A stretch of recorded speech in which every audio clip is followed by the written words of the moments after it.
நினைச்சே பார்க்காத உறவாக வந்தீங்க. நேசித்த உறவுகள் நினைச்சு கூட பார்க்கல. நினைச்சே பார்க்காத உறவாக வந்தீங்க. உம்மை நான் மறந்த போதும் நீங்க மறக்கல.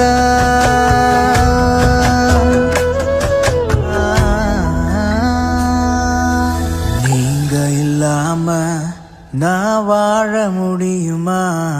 ஆயக்காரனுக்கு தலைவனும் ஐஸ்வர்யவானுமாயிருந்த சகையு என்னப்பட்ட ஒரு மனுஷன்.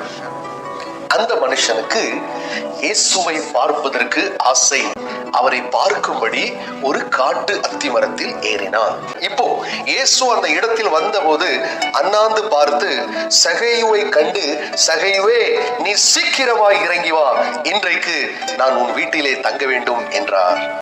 ஆண்டவரே, என் ஆஸ்திகளில் பாதியை ஏழைகளுக்கு கொடுக்கிறேன். நான் ஒருவரிடத்தில் எதையாகிலும் அநியாயமாய் வாங்கினது உண்டானால் நாலத்தனையாக திரும்ப செலுத்துகிறேன் என்றார்.